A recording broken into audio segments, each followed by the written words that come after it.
azyaşlı uşağa seksual tipli hərəkətlər eləyib, orqanlarını götürürlər uşaqların. Mən hesab edirəm ki, bu məqsəd şəkildə ediliblər. Mənəvi cinayətlərlə bağlı harici maddə olsa yaxşı olar. Əsas səbəblər olmayınca heç bir uşaq evdən qaça bilməz. Əxlaqı yerində deyil, ağlı başında olan qız evdən qaçmaq. Ailədən qopan adamların reabilitasiyası çox çətin keçir. Uşaq deyirdi ki, nifrət edirəm, ölməyini istəyirəm valideynimin. Məhkumlar belə onu dəstəkləməyəcək. Azyaşlı uşağa qarşı təcavüz edib. Salam Mehriban xanım, xoş gəlmisiniz. Xoş gününüzə gəlmişəm. Salam. Mehriban xanım, bir vaxt var idi ki, qadınların evdən qaçması ilə bağlı məsələ çox tez-tez gündəmə gəlirdi. İndi də son dövrlər qızların evdən qaçması məsələsi müzakirələrə səbəb olub, bir narahatlıq yaradıb. Ümumiyyətlə, qızlar niyə evdən qaçırlar? Ümumiyyətlə, uşaqların təkcə qızlar deməyək də, qızlar olduğuna görə daha çox diqqət mərkəzində olurlar və fərqli stereotiplər qızlara yönəlikli mənfi bir tendensiya formalaşdırır ki, qızlar evdən qaçır, ona görə qaçırlar ki, hep başqa məqsədləri var filan. Amma ümumən uşaqların evdən qaçması üçün əsas səbəblər olmayınca heç bir uşaq evdən qaça bilməzlər. Bu müxtəlif səbəblər, ailə münasibətlərinin düzgün tənzimlənməməsi, ailənin uşaqla münasibətini qura bilməməsi, ətraf mühit, çevrə. Bəzi hallarda mən sizə deyim ki, uşağın özünün güvəninin olmaması və özünü ifadə edə bilməməsi. Tutaq ki, məsələn, hansısa uşağa fikrini ifadə edə bilmir, izah edə bilmir, amma sən yalan deyirsən, sən günahkarsan, sən bütün səbəblər səndədir və yaxud mən sənin üçün bu qədər iqtisadi amillər ola bilər ki, mən sənin üçün bu qədər xərclər çəkirəm, amma sən bunu doğrultmuşsan, bu cür hallar ola bilər. Məsələn, bəzi hallarda məcara axtarışı ola bilər, bu da ola bilər. Bəzi uşaqlarda hansısa qəhrəmanlıq hissi, özünün təsdiq hissi və yaxud özünü reallaşdırmaq hissi. Bəzən təhsilə də gücü çatmayanda, məsələn, təhsil proqramı bilirsiniz də bu qədər çox ağırdır və bu psixoloji həm də fiziki baxımdan çətin olur. Bu amillər təsir edə bilər. Bəzən o rəqabət hissi ola bilər ki, məsələn, kimlərsə yaxşı geyinir və yaxud daha təminatlıdır, amma bu uşaqda o yoxdur və düşünür ki, kimlərsə cəlb edə bilər, kimlərsə inandıra bilər. Bu, indiki dönəmdə çox önəmli məsələdir və görürsünüz ki, kimlərsə sosial şəbəkələrdə haradasa inandıra bilər. Uşaq nədənsə gilə edə bilər və bunu fərqli formada ona inandıra bilərlər ki, doğrudan da sənin evində sənə qarşı qəddar münasibət var və yaxud qeyri-insani münasibət var. Uşağı evdən qaçırtmağa vadar edə bilərlər, təsir edə bilərlər. Yəni, məqsəd o olmur ki, gətirib hansısa məqsədlər üçün istifadə etsinlər. Sadəcə olaraq uşağı bu təsir aləti kimi istifadə edə bilərlər ki, uşaq evi tərk etsin və getsin. Yəni, müxtəlif səbəb və yaxud sevgi hissləri ola bilər. Bu da bilirsiniz ki, erkən sevgi hissinin oyanması, inandırılması, bu da uşağın evi tərk etməsinə təsir göstərə bilər. Sizin sığınacağı da bildiyim qədər xeyli insan müraciət edir, qadınlar xüsusilə də. Bəs qızlar nəyə görə toxunduq? Son olay bu iki qızın 10 gün itməsi. Müxtəlif səbəblərdən, evdən, amma onları polis, sosial xidmətlər agentliyi yerləşdirib və burada mütləq şəkildə hansısa amillər var ki, valideynlik missiyasını yerinə yetirə bilmir, məsuliyyətini yerinə yetirə bilmir. Evdən zorakılıq mı var, uşaq səhv vurur, polisə və kömək istəyir, bu halda yerləşdirirlər. Valideyni həbsdə olanlar var, narkotik istifadəçisi var ki, o mühitdə uşağın qalması qeyri-mümkündür və aşkaranan zaman uşağın gələcəyi naminə onu sığınacağa yerləşdirib, sonraki dövrdə dövlət müəssisəsinə yerləşdirilməsi planlanır. Yəni, bütün bunlar qurumların vasitəsilə həyata keçirilir və artıq alt sistem deyilən bir sistem var uşaqlar üçün. Bu uşaqlar orada qeydiyyatdadır. Bəli. Mirman xanım, dediniz qızlar müraciət edib sizə. Bax, onlar nə qədər müddətə qalır? Ümumiyyətlə onlar sizə necə müraciət edirlər? Siz neçə yaşa qədər uşaqları, qızları, yeniyetmələri qəbul edirsiniz? Sonra onların təhvil verilmə prosesi də maraqlıdır ki, təhvil veriləndən sonra ailələrinə ümumiyyətlə qaytarılırmı? Qaytarılandan sonra onların sonrakı aqibəti necə olur? Bax, bu barədə də.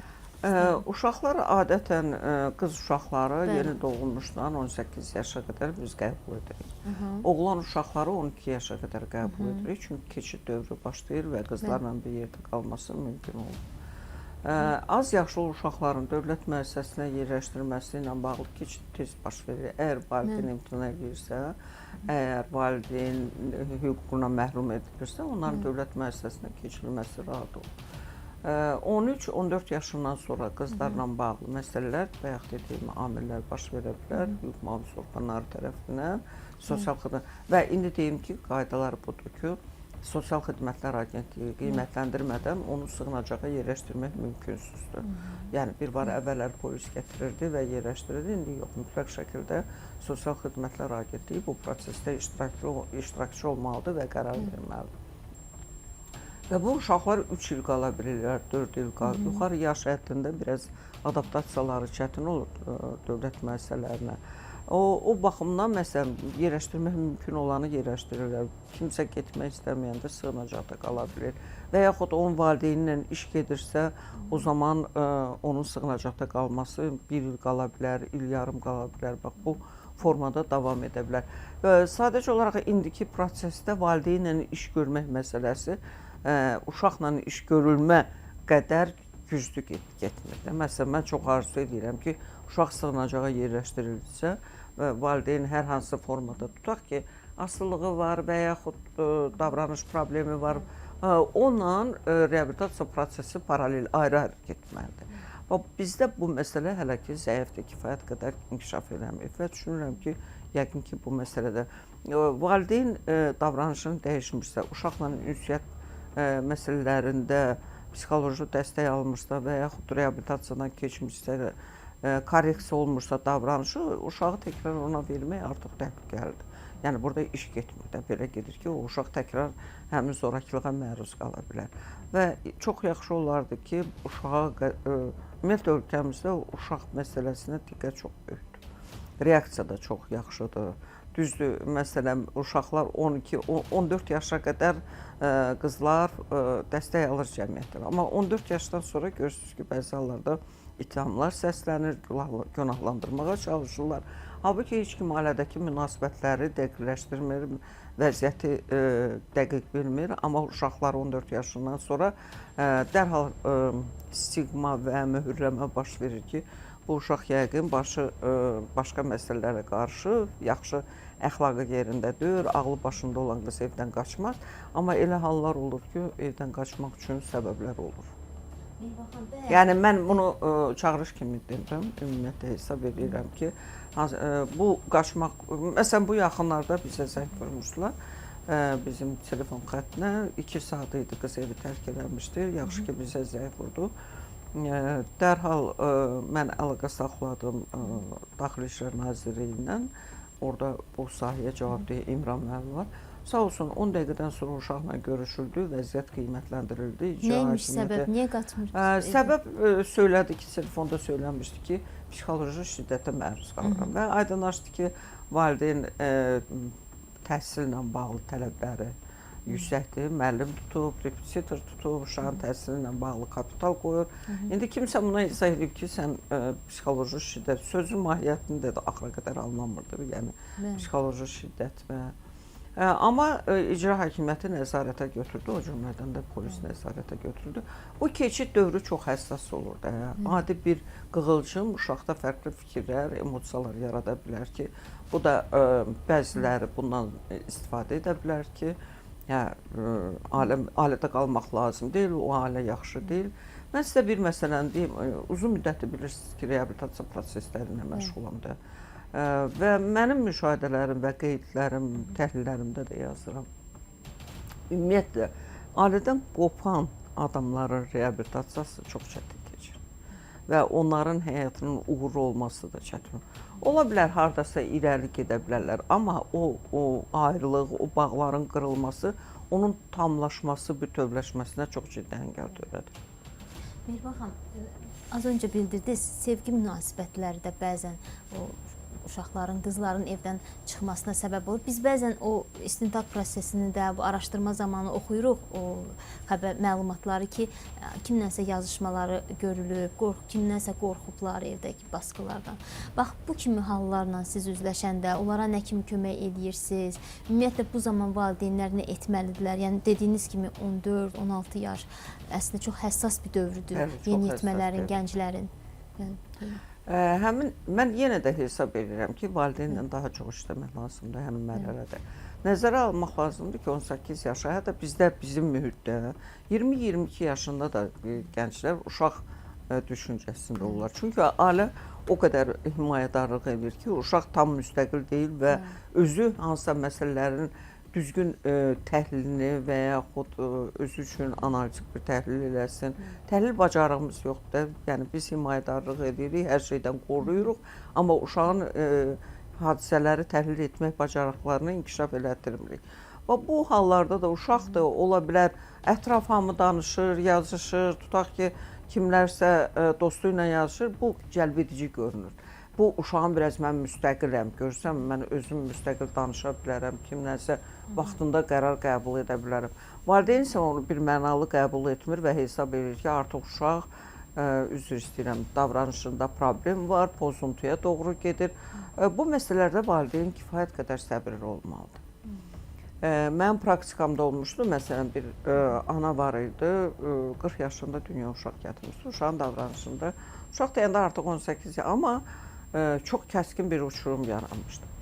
Biz o proseslərə təsir elədik, kömək elədik, ailə bir yerdə olmaq. Amma zaman-zaman ana zəif vururdu ki, yenə deyirdim ki, səbirli ol. Bu prosesdə davranışın belə olsun, nə bilim, sualları belədir, bu ifadələrdə. Bu dəqiqə o ailə o qədər xoşbəxtdir, həmin ana bala çox xoşbəxtdir. Və halbuki uşaq deyirdi ki, nifrət edirəm, ölməyini istəyirəm valideynimi. O ölməlidir.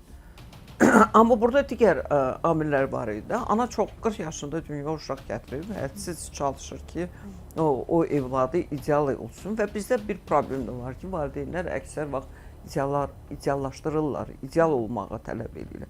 Amma emosiyalar var, düşüncələr var, hansısa davranış məsələləri var və evdən alınan tərbiyə də var. Biz bu və ya digər şəkildə evdə özümüz hansısa yanlışlıqlara yol veririk və uşaq onu belə qubqa kimi götürür, sonra deyir ki, bu hardan götürdü və yaxud ki, qohumlar arasında hansısa məsələlər, uşaqlar adətən özləri üçün bir nüfuz, lider və yaxud pərəstiş etdikləri obrazlar yaradırlar. Bu ailə içində də ola bilər, qohumlar arasında da ola bilər və bunu təlqin etmək, bunu həyata keçirtmək kimi. Və o uşaqlar yazışmada bəlkə də düşünürlər ki, mən müstəqiləm də, 16 yaşım var, mən bilirəm ki, harada dayana bilərəm. Amma dayanmaq olmur, qarşı tərəf daha cəlbedici təkliflər verə bilər. Mehriban xanım, bilirəm ki, sizin ictimaiyyətin bütün, yəni cəmiyyətin bütün insanları ilə hardasa bir əlaqələriniz olur. Son günlər bu uşaqların qaçırılması məsələsi, xüsusilə məktəb yanından uşaqların qaçırılması məsələsi gündəmə gəlib. Valideyn qruplarına müxtəlif səslər, videolar göndərilir. Bu bir panika ilə bağlı məlumatım var və kifayət qədər... Valideynlər çox panikadadılar həqiqətən də. Sizə də belə məlumatlar sızırmı? Bu müzakirə olunur. Bizim dövlət qurumları və qeydilərin bir qrupu var, hansılar ki, belə hadisələr bağlı dərhal məlumatlıq olur. Hətta videoda atmışlar ki, hansısa qara paltarlı şəxs. Mən hesab edirəm, bu belə faktlar təsdiq olunur. Bir neçə il bundan qabaq, mən sizə deyim, 10 ilin söhbətidir. Belə bir şayələr yayılmışdı ki, orqanlarını götürürlər uşaqların, falan edirlər. Onda da mən, məsələn, həmin şəxslərə deyirdim, gedək görüşə, məlumatı verən şəxslər sonda dayanıqlıq olurdu. Kimisə, burada da həmin prosesdir. Deyirsən ki, deyir, bizim məktəbdə oldu, mənim qohumumun uşağını, deyir, gedək həmin qohumun yanına və orada stop, artıq davam olunur. Mən hesab edirəm ki, bu məqsəd şəkildə edilə bilər. Bu hansı hesabatlara bəlkə salınmaq üçün və yaxud taktik panika yaratmaq. Var da adamlar var, yəqin ki, belə bir panikanı həzz alırlar ki, bir gərginlik olsun, bir nə bilim, panik olsun ki, insanlar qorxu içərisində yaşasın və yaxud uşaqlarla bağlı əlaqədə. Və yaxud bunu eləyirlər ki, valideynlər daha çox nəzarət eləsin, daha çox baskı eləsin, uşağı gözündən yayındırmasın və belə valideynlər var, artıq uşağı məktəbə özü aparır, gətirir. Bu da uşağın müstəqilliyini tam əlindən alır, özgüvənini izah eləmək lazımdır. Məsələn, o video olanda mən də nəvələrimi çağırdım, dedim ki, baxın belə informasiyalar yayırlar. Hətta mənim balaca nəvəm dedi ki, mən də atım kiməsə, dedim, yox, bu cinayətçisən, kimsə qorxu içində, icazə verim. Sadəcə olaraq dedim, bax, düzdür, ola bilər kimlərsə, belə adamlar ola bilər, amma bu Yəni uşağı yalancı uğurluq kimi yox, şayələrdən başqa sonra doğru məqsədlər da üçün, ola bilər bəlkə başqa də. məqsədlər üçün, yəni izah eləmək lazımdır uşağa və onun yayılmasını da qarşısını almaq lazımdır. O da bir cinayətdir ki, insanlarda təlaş hissini yaradır, gərginlik hissini yaradır, uşaqla valideyn arasında münasibətlərdə qorxu yaradır və yaxud valideyn qədərindən artıq başlayır uşağı nəzarət eləməyə və bu da uşaqda sıxıntı yaradır və qaçmağa gətirib çıxar. Görürsünüz nə dərəcədə belə bir-birinə bağlı olan məsələlərdir. Mirvan xanım, biz şiddətdən, zorakılıqdan danışırıq. İllərdir ki, qadın zorakılığından, şiddətindən danışılır. Və yaxın günlərdə Ayşən adlı bir 23 yaşında qadını öz həyat yoldaşı, Hüseyn adlı həyat yoldaşı pəncərədən atmışdı və ümumiyyətlə neçə gün idi ki, onun video görüntüləri, yəni qadınına necə işgəncə eləməsi ilə bağlı video görüntülər də bütün sosial şəbəkələrdə yayılmışdı.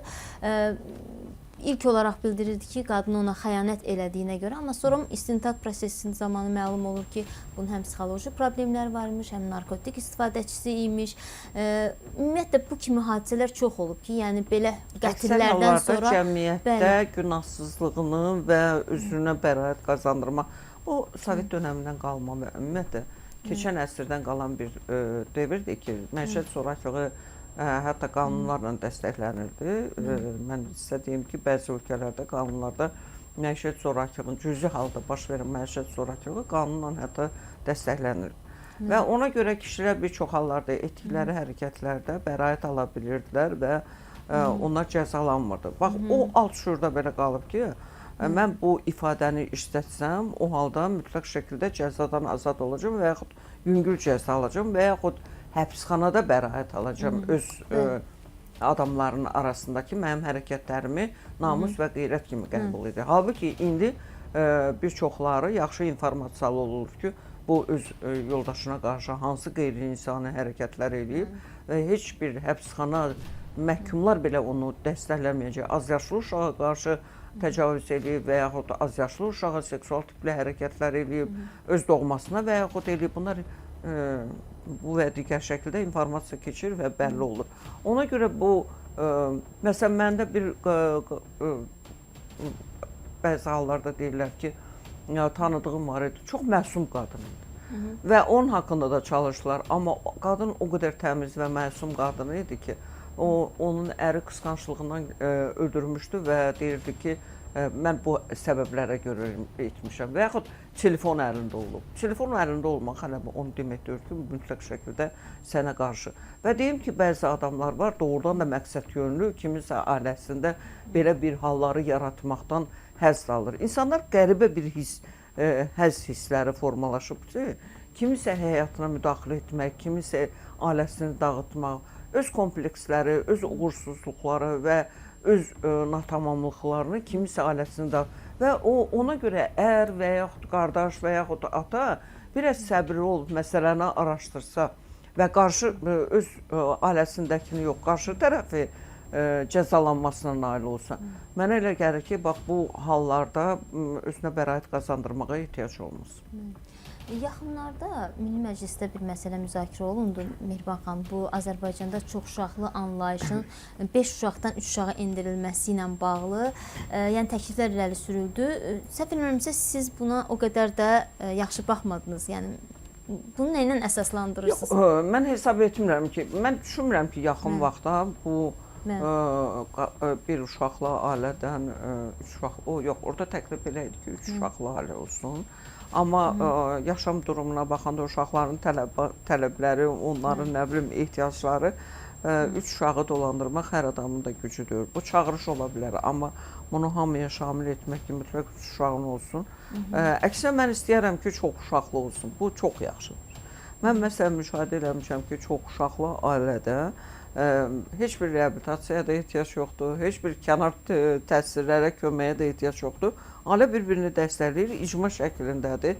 Özləri öz ehtiyaclarını və çətinliklərini, hətta mən orada təhsilin də daha yaxşı, uğurlu getməsini görmüşəm. Amma indi bir uşaqdan, iki uşaqdan, üç uşağı təklif ki, üç uşaq olsun, mənə elə gəlir ki, biraz o çətin məsələdir. Yəni iqtisadi baxımdan həm də indiki uşaqlarla bağlı tələblər, ehtiyaclar, hamı çalışır. O təbəqələrdə olur ki, məsələn, sosial status bərabər olur hamıda. Onda ətrafda hamının üç uşağı var. Yaxşı olar, yaxşı nümunədir, çox uşaqlı olsun və uşaqlar bir-birlərinə dəstək olsun, ailə, yəni uşaqların sağlam inkişafı ilə, amma bu xəstəliklər, müxtəlif virusların yayıldığı bir devirdə çətindir. Mehriban xanım, ümumiyyətlə son dövrlər telekanallardakı verilişlər də çox müzakirə olunur. Bildirirlər ki, deməli, əslində bir çox hallarda bəzi münaqişələrdə, bəzi problemli mövzularda uşaqları da efirə çıxarırlar və efirdə onların üzü gizlədilmir. Ümumən əleyhinəyim. Ümumən, məsələn, bizdə hansısa hadisələr olanda, hətta televiziya işçiləri, dostlarım, əzizlərim gəlirlər ki, biz uşağı çəkək, mən icazə vermirəm ki, mən qəyyum deyiləm. Valideyn olsa, valideyn icazə versə, hə. Amma valideyn olmayan, yanında qəyyumu olmayan şəxsin televiziyaya çıxması və yaxud digər mənbələrdə göstərilməsi qanuna ziddir və bu nə etik qaydada, nə mətbuat haqqında qanunda, nə ümumiyyətlə beynəlxalq uşaq hüquqları standartlarında bu qanuna ziddir. Mehriban xanım, bir məsələ də var. Məsələn, qadınlar efirə çıxırlar, bildirirlər ki, mən öz həyat yoldaşı ola bir başqasından qoşulub qaçır və bunu böyük bir belə qəhrəmanlıq kimi göstərir. Belə faktlar da var, yəni biz görürük. Mənalı şəkildə onu qəbul etmirik və baxmayaraq ki, qadın hüquqlarına məşğul oluruq və hesab edirik ki, bu mənəvi cinayətlər. Mən hesab edirəm ki, bu mənəvi cinayət. Yəni elə cinayət var ki, xəsarət yetirirsən, öldürürsən, bu elə bir cinayət ki, sən qarşı tərəfə vurduğun zərəri, travmanı, onun gələcəyini, onun hisslərini, onun ətrafla münasibətini kəskin şəkildə məhv edirsən və mən hesab edirəm ki, ümumiyyətlə mən hesab edirəm ki, mənəvi cinayətlərlə bağlı harici maddə olsa yaxşı olardı. Çünki qarşı tərəfə vurduğun zərbənin özünün xoş olmaq üçün boşanmaq olar və yaxud hansısa formada münasibətləri aydınlaşdırmaq olar. Tərəfin hissiyatına hörmətlə yanaşmaq, ona hörmət qoymaq. Hər halda dünyaya gətirdiyiniz uşaqlar var, birgə yaşayış dövrünüz var və tərəflər bir-birinə hörmət etməyəcək və ancaq ego, özünü düşünmək, öz hisslərini düşünmək bu çox ciddi bir mənəvi cinayətdir.